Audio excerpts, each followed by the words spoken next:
Hello, I had to sit outside on a beautiful February afternoon. The article I'm reviewing is called Word Games, Content Area Teachers' Use of Vocabulary Strategies to Build Diverse Students' Reading Competencies. It was authored by Francine Falk-Ross and Brian Evans. The purpose was to research and find connections between how language and literacy of middle school students is affected by the professional development and support of the teacher. They did use a mixed methods. They used the quantitative data was gathered so that they could determine whether or not there's room for professional development for the future. But the rest of it was was the qualitative anecdotal records, surveys, focus group discussions, field notes, videotapes.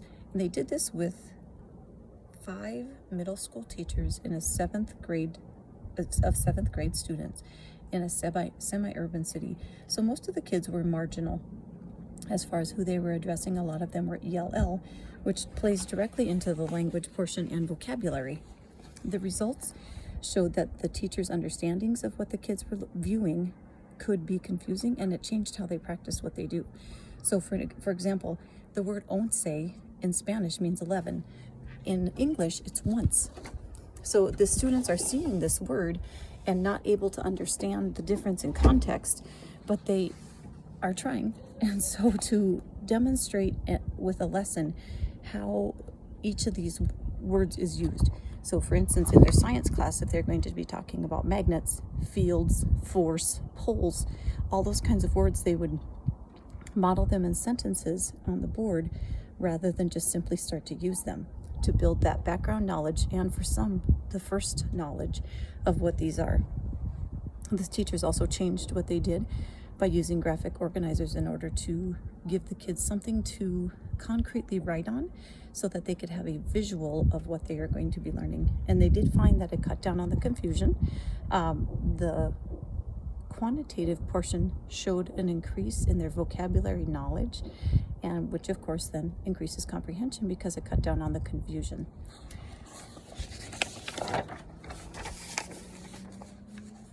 How this would impact my classroom literacy instruction, I can see it happening right now, and I don't necessarily have ELL students, but I have kids who don't understand the vocabulary. My kids who understand the vocabulary is very clear.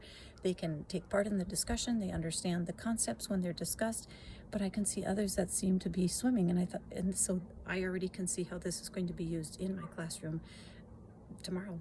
I can see it happening with my social studies and my science, as well as my language instruction too. Research areas or new research areas that you could use this article for would be things like checking 3rd graders' knowledge. Do we have the background information for any of these topics that we dive into with our kids? The school I teach in happens to be the ELL elementary hub, and so we have the majority of the ELL students. My classroom doesn't have any at this moment. However, having already put it into practice for the future, that will already be in place so that I can use that. But I can start to see and watch, does my students' vocabulary increase as well as the comprehension?